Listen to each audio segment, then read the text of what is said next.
नमस्कार। शब्दकोश के जनसरोकार में आपका स्वागत है।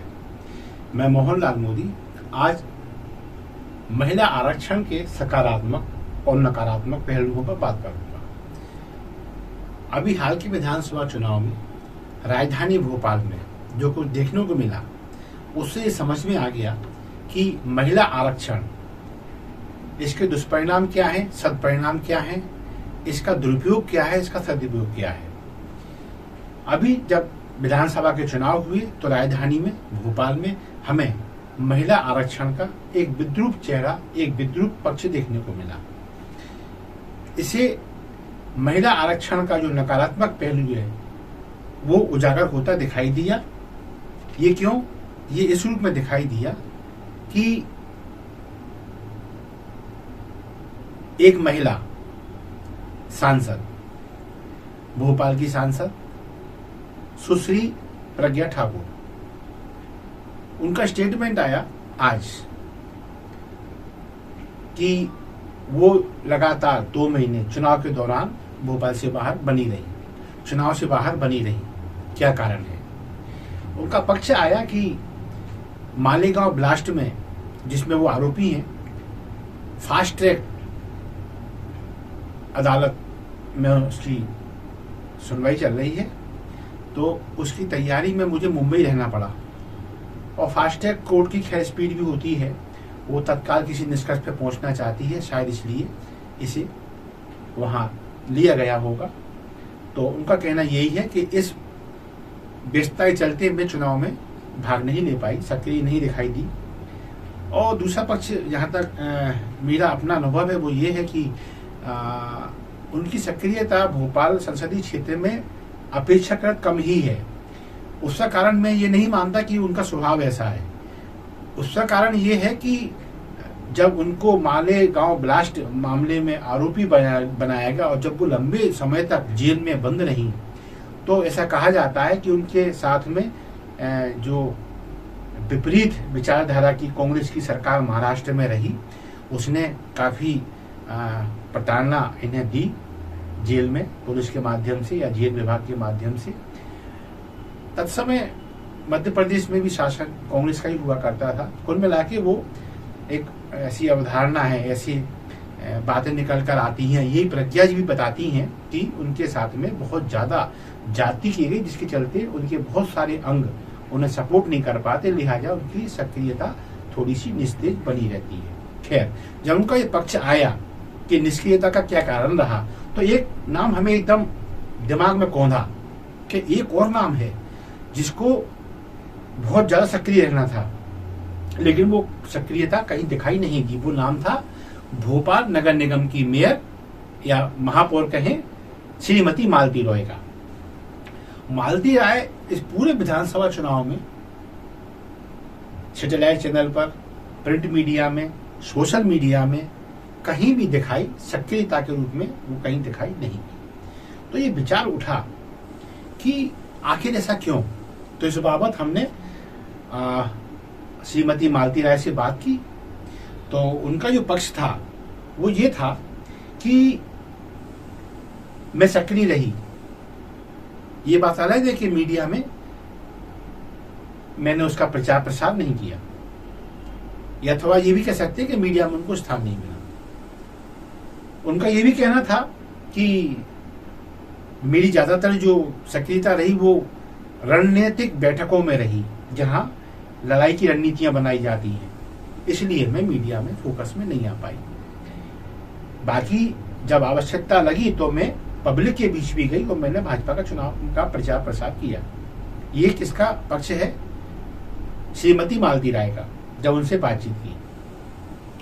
तो अब सवाल ये उठता है कि जब नगर निगम के अधिकांश पार्षद, जिनका अपना आभा मंडल महापौर अथवा मेयर के मुकाबले काफी कम होता है, बहुत कम होता है, वो एक अंश मात्र होते हैं मेयर के सामने, तो वो जब सक्रिय दिखते रहे, चाहे भाजपा के हो या कांग्रेस के हो, उनके प्रेस नोट मीडिया में बने रहे, फिजिकल प्रेस नोट भी आते रहे। कांग्रेस के ब्लॉक अध्यक्ष तक की बात करें तो उनकी सक्रियता भी बिल्कुल स्पष्ट दिखाई दी। भाजपा के मंडल अध्यक्षों की बात करें तो उनका भी बिल्कुल सोशल मीडिया पे और फोटो और फेसबुक, व्हाट्सएप, जहां भी ये सक्रियता देखी जा सकती है वो देखने को मिली। लेकिन उनके मुकाबले जब मालती राय जी को तलाशा गया सोशल मीडिया पर तो उनकी मौजूदगी उतनी अधिक दिखाई नहीं दी। तो सवाल उठा कि क्यों? आखिर उनके क्षेत्र में 6 विधानसभाएं आती हैं। इनमें मैंने शायद नाम भी लिखे हैं, गोविंदपुरा, हुजूर, नरेला, मध्य, उत्तर और दक्षिण पश्चिम। तो ये 6 विधानसभाएं जिस नगर निगम क्षेत्र में आती हो और उस नगर निगम की महापौर जब निष्क्रिय हो तो उस भाजपा का इससे बड़ा नुकसान और क्या हो सकता है। तो इस नाते जब उनसे बातचीत की तो खैर उनका जो पक्ष था वो उनका सामने आ गया। लेकिन अब बात करते हैं कि इससे क्या आशय, क्या मायने हैं और क्या होना था, क्या नहीं हुआ। तो इसमें हमने ये देखा कि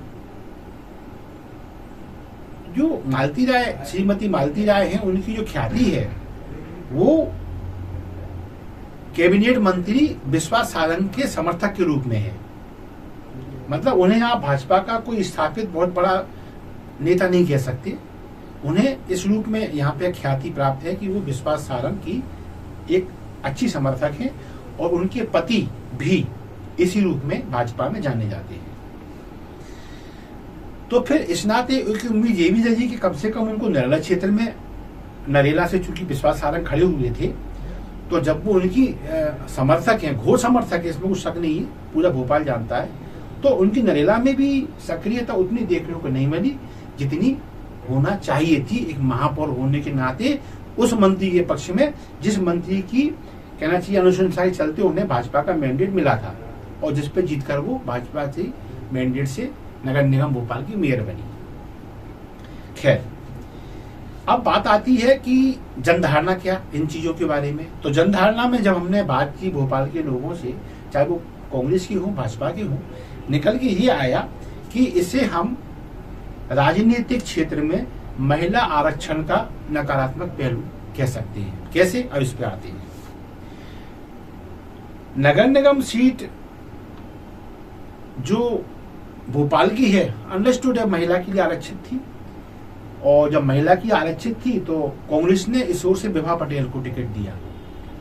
भाजपा की उसे कृष्णा गौरव का नाम बहुत तेजी से आ रहा था, लेकिन कृष्णा गौरव ने इसमें अरुचि दिखाई और विश्वास सारंग द्वारा ये प्रस्तावित नाम श्रीमती मालती राय के नाम पे सहमति बनी और चुनाव हो गया। अब सवाल ये आता है कि टिकट मालती राय को क्यों? तो इसमें लोग ये कहते हैं कि देखो भाजपा को किसी न किसी को टिकट देना ही था। अगर नेत्री की बात करें, स्थापित नेत्री की बात करें, एक ब्रांड की बात करें, एक सेलिब्रिटी की बात करें तो इसमें नाम पहले कृष्णा गौरव का आ चुका था, लेकिन उनके द्वारा नकारे जाने पर उन्हें किसी महिला को टिकट देना था तो वो टिकट मालती राय को दे दिया गया। और इसलिए दे दिया गया कि एक मंत्री, कैबिनेट का मंत्री कह रहा था कि मैं जिता के लाऊंगा, तो इस आधार पर ये टिकट एक महिला होने के नाते मालती राय के पक्ष में चला गया। यहाँ ये कहते हैं कि ये अब जो बात आती है निष्क्रियता की कि भोपाल में उनकी निष्क्रियता क्यों रही, तो इस बारे में जो कहा जाता है वो यही है कि एक तो वो आत्मनिर्भर नीति के रूप में स्थापित नहीं है। जैसे अनेक पदों पर बैठी महिलाएं सीधा मीडिया को फेस करती हैं, मंचों पर उनके कहना स्वस्फूर्त भाषण सुनने को मिलते हैं, या फिर वो किसी भी तरह का कोई मूवमेंट खड़ा होता है तो उसमें लीड करती दिखाई देती हैं। इस प्रकार की एक आत्मनिर्भर नेत्री की एक कहना चाहिए प्रतिष्ठा अभी मालती राय को प्राप्त नहीं हो पाई है। और यही कारण है, शायद लोग ये भी बता रहे हैं कि यही कारण है कि वो आत्मनिर्भर नेता ना होने से पॉलिटिक्स के रूप में या पॉलिटिशियन के रूप में एक कहना चाहिए महारत हासिल ना कर पाने की स्थिति में महानगर को अभी वो विकास कार्य नहीं दे पाई जो इस शहर की जनता, यहाँ के राजनेता अपेक्षा कर रहे थे नए मेयर से। अब उसका क्या प्रभाव हुआ? उसका प्रभाव ये हुआ कि एक मेयर का जो आभा मंडल होना था वो आभा मंडल इस कम समय में निर्मित नहीं हो पाया। तो फिर जो भाजपा के प्रत्याशी थे उनकी अवधारणा ये रही कि जब हमारे मेयर का, हमारी पार्टी के मेयर का कोई आभा मंडल है ही नहीं, तो फिर इन्हें स्टार प्रचारक बनाने से भी क्या फायदा। अच्छा, दूसरी बात ये भी, एक मान लो बना भी दें कि भाई चलो मेयर हैं, ये मेयर का एक अपना डेकोरम, एक प्रोटोकॉल जब काम करेगा तो ठीक है, वातावरण बनता है। लेकिन बात ये भी है ना कि अपेक्षानुरूप जब काम नहीं हो पाई तो फिर ऐसा ना हो कि मेयर के सामने आते ही लोग भड़कने लग जाए कि हमारा नल की समस्या हल नहीं हुई, हमारी स्ट्रीट लाइट की समस्या हल नहीं हुई, ये खरंजा नहीं बन पाया, वो सड़क के गड्ढे बरकरार हैं। तो ये सब चीजों के चलते संभवतः प्रत्याशियों ने भी बहुत ज्यादा अपेक्षा नहीं करी और एक वातावरण ऐसा बन गया कि आ जाए तो ठीक, नहीं तो निष्क्रियता ही भली।